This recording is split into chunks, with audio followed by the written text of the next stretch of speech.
Hello, everyone. Welcome back to the Next Frontier of AI's podcast, where we speak with the innovators who are shaping the future of enterprise AI and helping us all navigate the windy and unpredictable road ahead.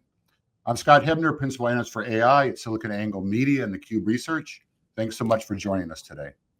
Our topic is one that's taken on a new urgency in the new age of AI, your brand and your company's brand. With so many early stage AI companies, more than at any point in tech history, the enterprise AI market has never been more crowded or noisy. And as a result, over 90% of these AI companies are projected to ultimately fail. Why? Most often, it's not the technology or the customer value. It's a lack of visibility, credibility, and trust in the markets they target, and an inability to be discovered.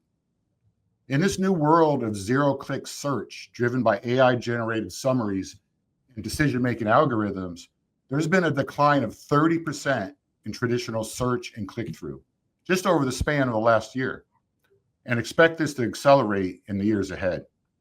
Having great AI products or services simply is not enough anymore. The companies that break through are the ones that are seen, trusted, and remembered by both people and AI assistants like ChatGPT. So does brand equity still matter in this new era of AI discovery? The answer is a resounding yes, more than ever, in fact, but not in the way it used to. The traditional brand to demand, to sales, to success life cycle is being totally reshaped, with brand becoming the gateway to demand. No brand, no demand, no nothing. What used to work in the past is now dead on arrival. In this episode, I go back to my roots as a high-tech CMO to explore why this is the case and why the strength of brand equity may very well become the difference between a company leading, lagging, or outright failing. Translated, your story may matter more than your software.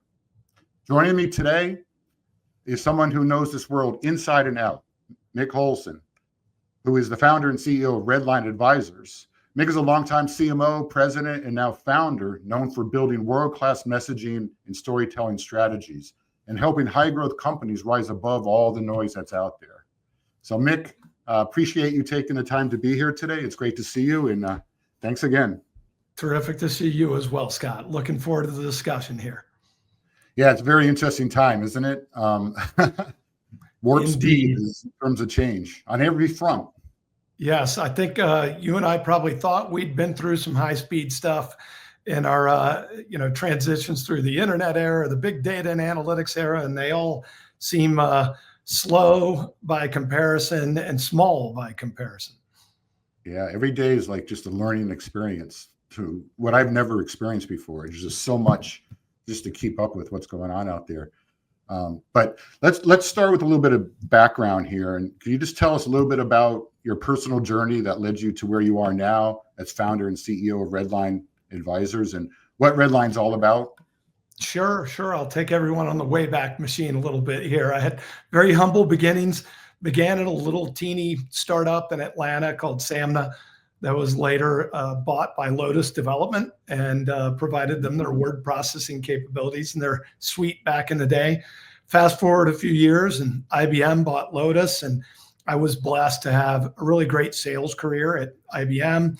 I shifted gears a little bit, moved to Microsoft, where I was responsible for their relationships with some of their largest customers. I ran their EBC and things like the CEO Summit while I was there. Got hired by a wonderful man and a great leader at a company called Citrix after I left Microsoft. Had the great privilege of building a business from scratch there in desktop virtualization. Took a little turn into a startup in InsideSales.com, which moved me out here to beautiful Park City, Utah. And then I took a spin through the data and analytics world at Cloudera, where I got to take a company public, then private again over the course of a few years. And most recently worked at an agentic AI company called Semaphore.ai, where I got a master's degree in AI in a real hurry. So all of that sort of experience, know-how, knowledge that formed along the way there, Scott, is what convinced me that I wanted to give back a little bit and be able to help, especially young tech companies, figure out how to get their story straight in the AI era, and it's harder than ever before. But anyway, sorry for the long-winded opening, but I've had a long-winded career. So there you go. No, we first met when you were at Cloudera and I was at IBM. I remember we had the partnerships and stuff like that. And, and obviously we've worked at Semaphore.ai, which love that company. I've learned a lot about them. Thanks to you in the team there. And now Redline Advisors. Why don't you just talk a little bit about what you're all doing there? Yeah, Redline's really about positioning and messaging your company in the most effective way in the AI era. And as we're getting ready to unpack here, there are a couple of angles to that, Scott. There's the technology angle, where we moved from SEO into GEO, or generative engine optimization. But more importantly than what you can do to optimize the tech is what you can do to optimize your story. And nothing, in my view, is ever going to replace human beings talking about their own personal journey with your product or service and the impact that it made on them personally and on their business. And those kind of stories are the ones that are going to separate you from the pack in an environment where, AI built messaging has really taken over everybody's websites and Instagram accounts and LinkedIn environments and everything else. So authenticity combined with that AI productivity is really what we think is the secret recipe at Redline. Yeah, no doubt it's changing. And, we've talked offline a lot about, just the sheer number of these new AI companies. And you got a lot of existing companies that are spinning off ventures in the AI space. And the market has become flooded with these early stage companies, these new kind of startups. And let me just share some data points with you. And I'd love to get your thoughts on, like, what do you do in this type of market? So you kind of look at some work that we did here at the Q Research. And, first of all, let's start about the crowded market. Depending on who you talk to, there's anywhere from 50 to 70,000 new AI startups. So that's not existing companies that are creating new offerings. It's, startups around the globe. And I think it was around 17,000 that I saw in the United States. This is since 2020 or 2015 to 2025. So basically over the last 10 years. And what's interesting about this is the survival rate is only about 10%. And that's only a 5-year survival rate to get into profitability and, potentially exit. But this looks pretty daunting to me. In other words, 90% of these companies are going to fail, is the projection at least. Yeah, Scott, it's an interesting point. And, for whatever reason, it's helped me get this far along in my life and my career. I'm definitely a glass is half full kind of a guy. So I tend to flip that the other way around and want to think about what makes the 10% the 10%. And I don't know what your favorite AI tool of choice is these days. My favorite tool of choice at the moment is a tool called Gamma.app. They have a fantastic CEO there that is really telling his story in a very compelling way and building products that solve everyday problems for customers. So I think for the founders out there and young companies out there that want to make it into that 10%, they got to figure out a way to build a product that really reaches a good number of people. In Gamma.app's case, they got to 50 million users in no time flat. And they've also gotten to $50 million in profitability in no time flat. And they've done that with a combination of great AI powered tooling, but also with the authenticity of their CEO and their executive team in particular. So I think there's some combination there that's pretty powerful. And I think is going to help a number of companies be among the survivors. There will always be lots of stories to tell about those that didn't quite make it.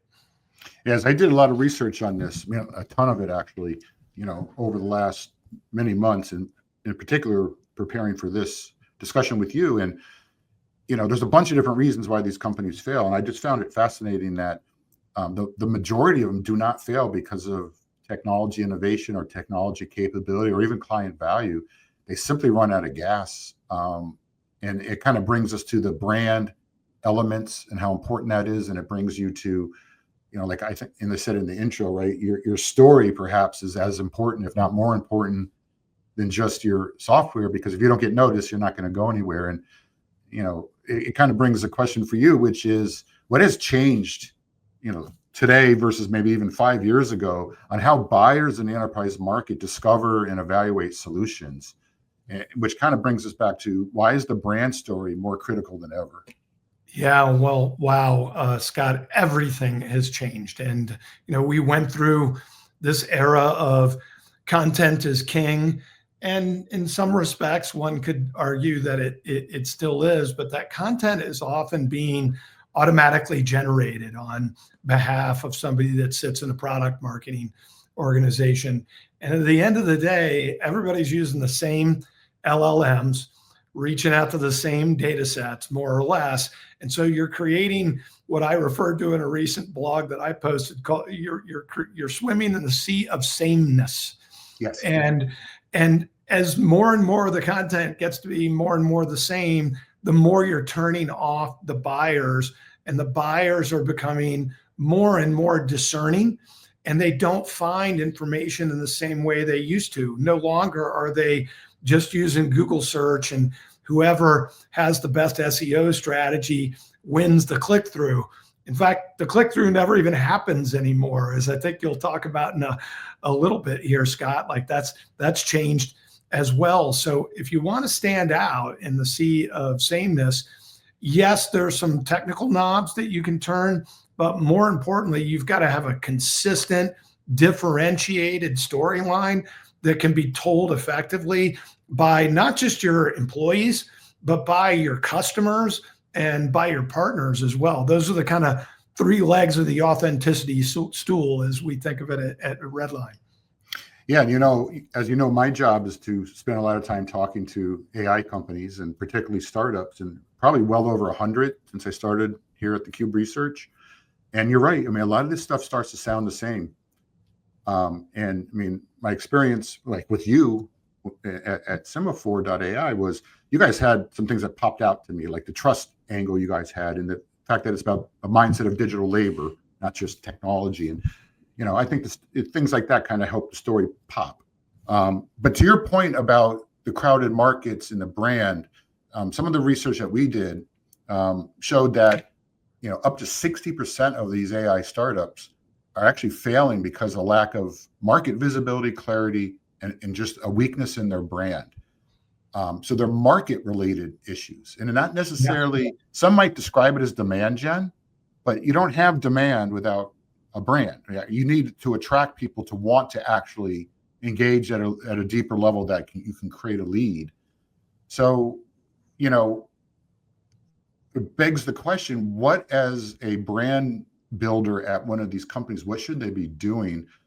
And in particular, getting noticed is one thing that's important, but you also then have to say, how do you become credible, a credible authority, right? So yeah, you might get noticed, but it doesn't necessarily make you credible enough for people to actually engage with you when there's so many options. Well, listen, Scott, you and I are able to have this open and honest dialogue today because we've grown to know one another over the years. And so we inherently share a little bit of credibility with one another.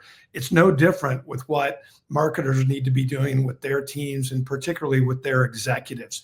They need to get their executives out there with an authentic message that is differentiated and that buyers are going to be interested in. And in order to do that, you've got to do something that marketers for years didn't want you to do. You've got to be completely open and transparent.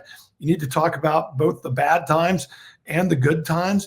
And the great leaders that are out there and building fabulous companies in the age of AI are doing just that. I think of what happened with Dylan from Figma.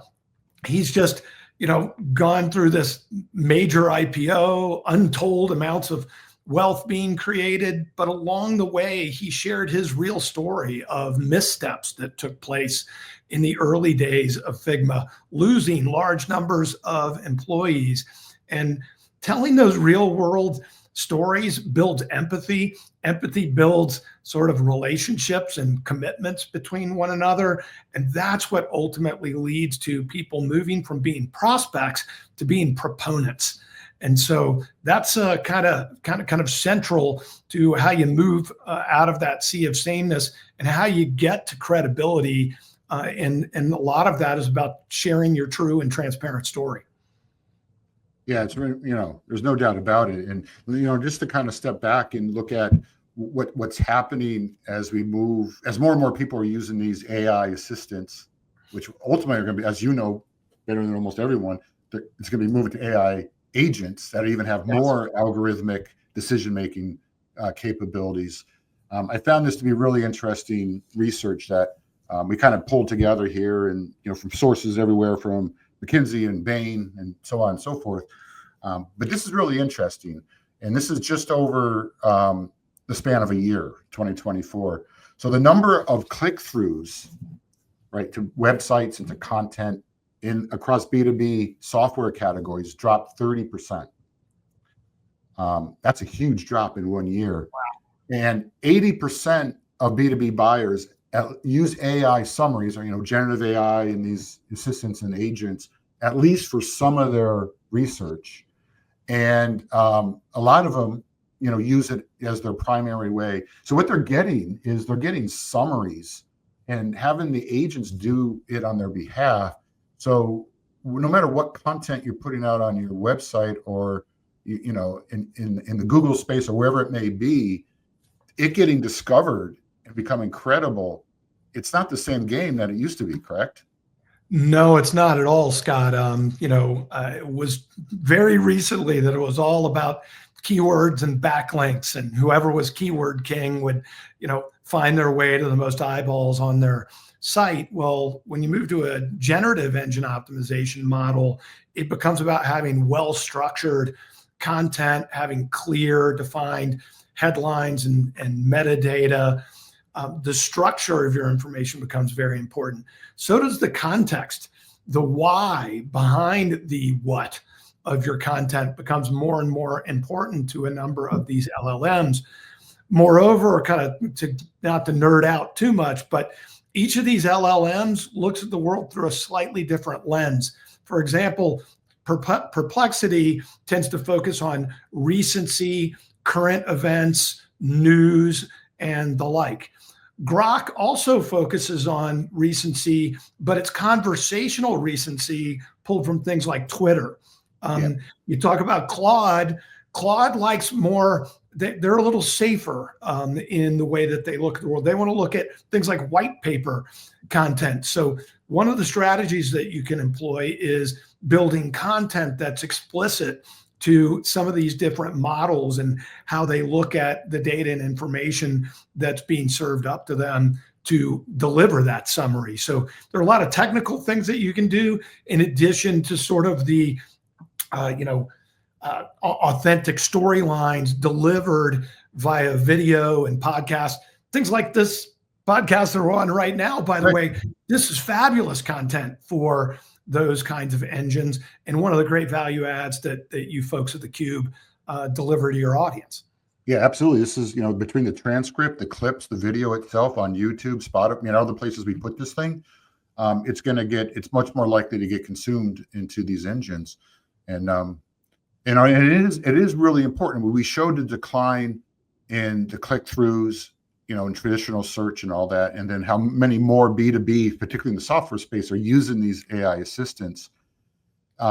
It's also very important for everyone to sort of come to grips with what's actually being used by executives and decision makers. And you can see here on this chart, right? And again, Bain stuff here is the primary source of it, is 68% are actually using it to research, right? And to gather information about potential issues they have, solutions, products that are out there. They're using it to stay up to date, around half of them, right? Tracking news, as you mentioned, probably using Perplexity or Grok, some of those that are more oriented towards that. And this actually being increasingly used around 4 and 10 to evaluate products and the references and the success of what's going on with different solutions, to help them sort of narrow down, your getting started list of who you want to actually engage with. So it is becoming really important to be present in these engines. It is, there's no doubt about it. And I think The wise marketers are going to be those that find a way to optimize around those engines. And I think the references piece that was sort of at the tail end of your slide there becomes really, really paramount. And seeing genuine, like live human beings, like we're on the screen here right now, commenting on and kind of sharing their story and the impact that your product or service had on them becomes even more important than it's been over the course of the past several years, really adding that human element to all the things that you can do with the AI becomes the difference maker. Yeah, and there's a bunch of tactics. Maybe we can just spend a couple minutes talking about. You mentioned some of them already, but on my list, as I kind of just think through it, is one is get published on these high domain, these highly trusted. Yeah, they have authority, right? So LLMs like ChatGPT and Perplexity, I mean, they like sources like Forbes or TechCrunch or G2 or LinkedIn and things like SiliconANGLE that are highly trafficked. They have a pattern, right? And you can also use structured, and this is where I think you come in with your storytelling, right? Use structure and consistent metadata and terminology and define your brand and keep beating it, to death, right? And things like participating in events and interviews and media where the transcripts and all that stuff get out in the domain, because really what we're trying to do here is build thought leadership, right? It comes from evergreen videos and podcasts and interviews. You're building a topical authority in an area, or better known as thought leadership. That's what this stuff is really going to suck up, right? And that's where the models are crawling around to find, because they basically want the AI models don't, they're not going to see you unless you're in a credible context. Yeah, they just won't surface your answers, and to them that is not a brochure or a website. It's these conversations. Not even traditional advertising either, Scott. It's smart enough to sort of see through that, but that makes it incumbent upon the people building out that storyline to make it differentiated and memorable enough that it's actually going to stick out.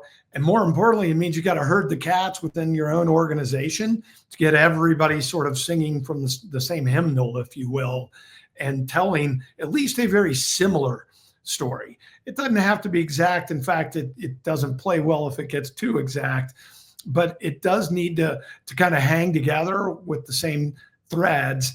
And that takes a lot of work internally. One of the final steps of building out a great narrative is to ensure that you've enabled everybody in your organization to tell that story in a very consistent way.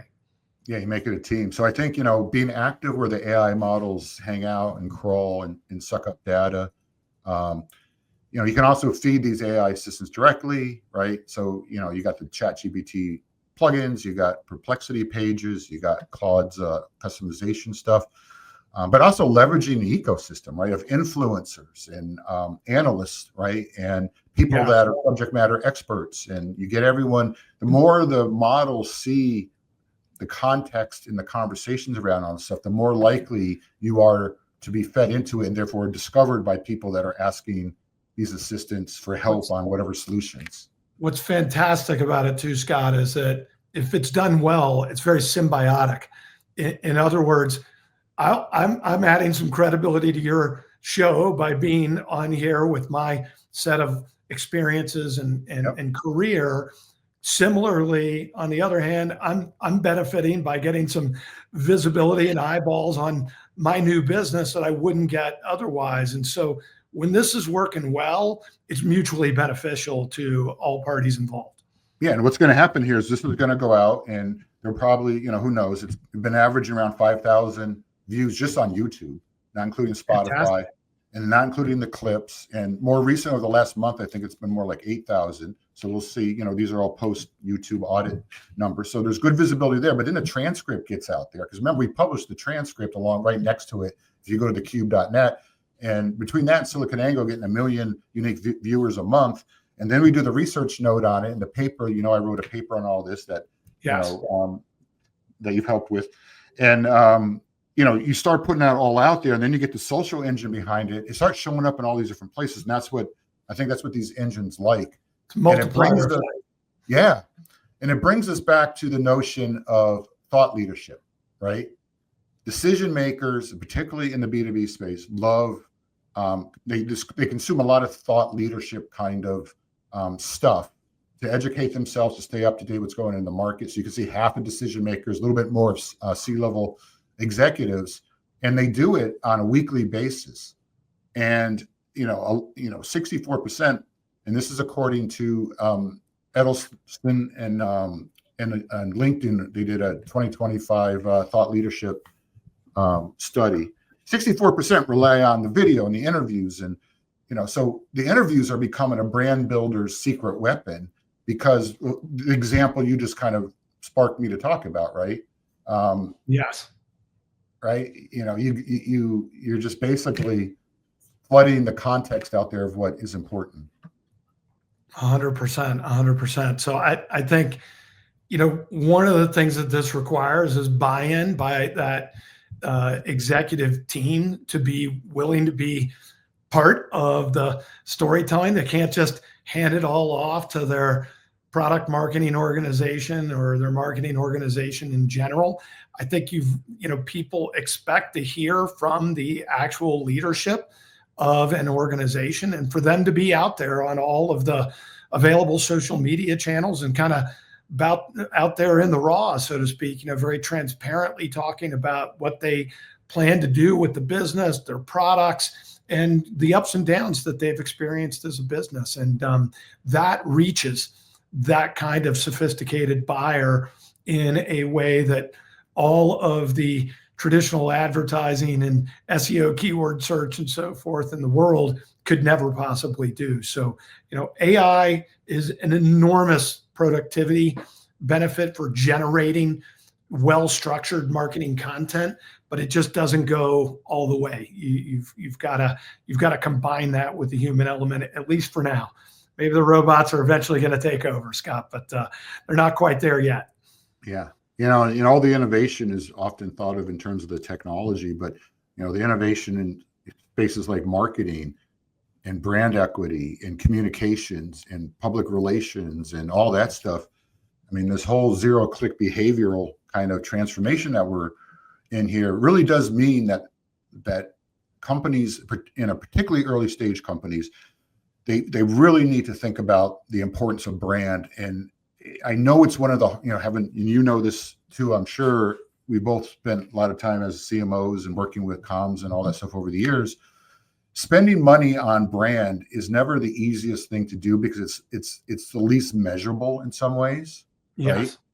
However, I think my observation over decades of being a marketer and enterprise tech is that the brand is critically important because there's too many options out there, and you're not going to get the opportunity to create demand and progress a pipeline unless you have a brand equity, and that is more than visibility. It's trust, it is credibility, it is thought leadership, image. That you're popular, you're seen in different places, right? So the question for you is, as people start thinking about their go-to-market strategies, I think we've touched on a lot of it, but what are some of the key things you think they should do? Yeah, I mean, I think I have hit on a couple of these already, which is really getting folks out there. But if I take Grant Lee that I mentioned earlier from Gamma.app, one of the first things I noted with him is you don't see lots of CEOs with 50,000 followers on LinkedIn. And the reason that you don't is most CEOs aren't actually taking the time to generate their own content and build their own community and following for their business. Now, he's got an exceptional story. He's built a profitable $50 million company with, I don't know what he's up to, 35 people or something like that. This is one of those crazy stories where a tiny number of people using AI tools is building this astounding business. But the point of the matter is that the tip of your spear of your go-to-market needs to be your own employees telling their story about the impact of your product. If you're successful, those employee stories will turn into great customer stories and customer references. If you're successful with the first few customers, you're going to have partners. They're going to want to join in the ecosystem, and then they're going to tell the story. So it's one of those, I'm trying to remember what the commercial was from back in the probably 80s, but and then they'll tell their friends, and then they'll tell their friends. And Right. that effect is what you're looking for in your go-to-market motion now.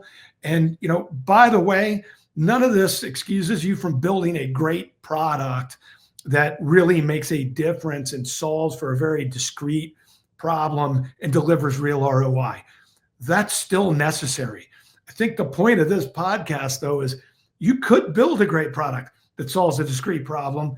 And, if Horton doesn't hear a who, right? Like, what difference does it make, right? Did you yell at in a forest with nobody to hear you? So you have to do both. You got to build a great product, yes, but then you have to tell your story in a very compelling and authentic way about that product. And you put those two things together with the force multiplier, or the productivity gains that can be had from building great marketing content with AI, man, then you've built really a juggernaut and something that could be envied by anybody building a new business.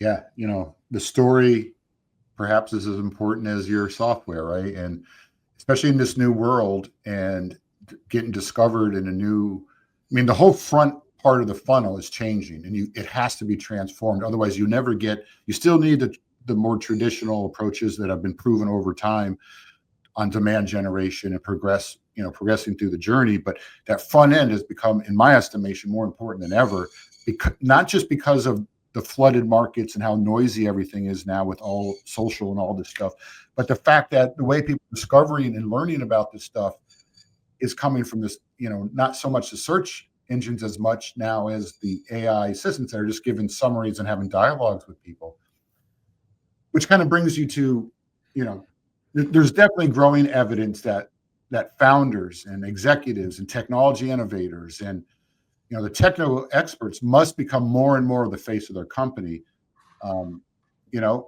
It's no longer about traditional content and websites, but rather visibility and building the brand, right? The trust, the credibility. And this is especially true for AI startups. You've got to get out and be visible. You do. And look, it's one of the things that was the hardest for me to learn and transition for myself, Scott, like you. Long, great career at IBM, and we weren't exactly known for being the casual guys, to say the least, right? Memes have been written about all the formality of working at a place like an IBM, and that formality just doesn't translate in the way that it once did. It's more important to be deemed as authentic than it is to be deemed as in a great suit with a great haircut and a perfect movie set kind of environment around you. If you were to look at the environment and I'm right now, like, probably looks kind of fancy behind me, but in front of me, there's like the laptops on a stack of like 10 books. Right. And I got a, $8 little light fixture from Walmart back behind it. And so the authenticity factor is really a big deal today. And yes, you need to know your content. You need to be a subject matter expert, but I'm almost considering that a given.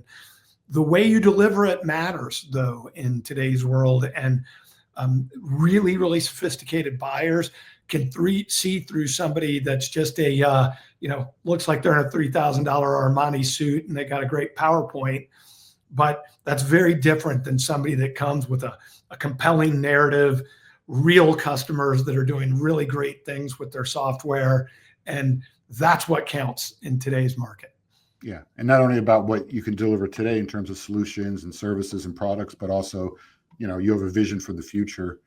And, I kind of bring this all together. Let me just show you a little bit of a plug here, but, we have this thing called the Cube AI. So if anyone who's listening wants to go check it out, the URL is thecubeai.com. And this is exactly what we're talking about here. And all the interviews and all the transcripts and the content and again, we're talking huge amounts of interviews, right? Thousands of them a year. We got all these events that we cover, from reInvent to, all it is like people doing, thought leadership and interviews and talking about things, all those transcripts. This is sucking it all up. And you can go to the tool, and you can go to ChatGPT, you can go to Cloud, you can go to all these different places. And this is a great example of how this kind of content is what is being attracted into the LLMs, and then therefore shows up. And if you're just doing websites and emails and content, and you're not out there visible at events and digital summits and doing interviews, where the transcripts and all that stuff's being put out there, you're simply just not going to show up in these things. And I think as time goes by, that's going to become bigger and bigger of an issue for any company that wants to break through in an increasingly noisy environment. I think that's the bottom line here. And like you said, the whole idea of that, we're swimming in the sea of sameness. You got to get the story. You have to have a strategic narrative, proof points, build credibility, build trust, authenticity, as you said, right? That's what people like and are attracted to. And then from there, you got to figure out how to get that out and break the signals out of the noise and into people's minds. And increasingly that's being done through these AI, dialogues that are going on. It's a new world. It is, no doubt, and it's an exciting and fun one too. So I'm sure, like you, I just feel like I'm learning at a rate and pace that I could have never probably foreseen if I look back 5 years ago. Just the amount of input and context that I can take in as a result of working together with these LLMs and these engines. It's making me smarter, making my business better, and I think making all of the customers and listeners that you've got out there smarter on a day-to-day basis too. And that's great, but it also makes it harder to compete and differentiate. You've really got to listen carefully to your customers. I know I keep going back to the well and the gamma example, but I think part of why they've been so successful early on is they took a really simple common problem, like how do I lay out this PowerPoint or Google slide deck? I'm not a designer. I'm a business person. How do I make that as easy as humanly possible? A problem we've all been trying to solve for 30 plus years now. They took that very discrete problem and just went at it with all that they had and delivered on something very compelling and differentiated, and then told the world about it in an authentic way. If you can do that for your business, then you're going to have the chance to reach those kind of, lofty heights and early success that a company like that has had. Yeah. Amazing. It's going to be a fun couple of years. Well, look, by the way, I don't work for Gamma or anybody like it in any way, shape, or form. I'm the walking example of what you want to have people do, because it's an authentic and genuine referral for people to go check out something that I think can change their lives. If you're a consultant that's been building PowerPoints and building Excel pivot tables for the past 20 years, I got great news for you. You got way better toolkit to do it with, and you can do all that work in a fraction of the time.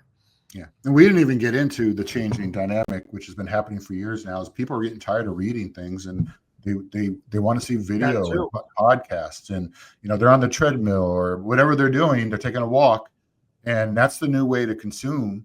That's where the money should be spent, right? If you want to build your brand. But all right, well, look, this has been a great conversation. I think very hard hitting and insightful. I really appreciate you taking the time to be here, Mick. This is great. Absolutely, Scott. Happy to do it at any time. And I ultimately plan on getting a little podcast series going of my own. You'll be sure to be one of my first guests on that front. So really enjoyed being here today. Thank you for the opportunity. Yeah, it's sharing your perspectives and having this dialogue, always learning, right? Absolutely. So, all right. Well, for all of you that are watching, the takeaway I think is quite clear here, right? In a world where algorithms are now helping buyers decide what's worth seeing, if you don't have a story, you're not visible. And if you're not visible, you're not viable. I mean, I think it kind of gets down to that kind of proposition here. So if you want to rise above the noise and start building a brand that market wants to hear from, that's what you need to do. And these traditional approaches to brand building are simply becoming obsolete. And you need to really rethink how this is all going to happen. Sharpen your storytelling, build a brand strategy, invest in it.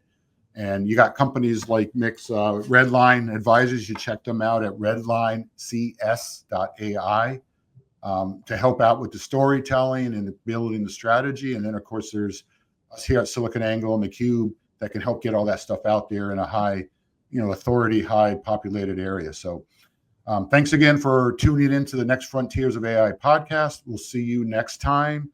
We are the leader in enterprise tech news and analysis. Take care, and we will see you next time. Thank you.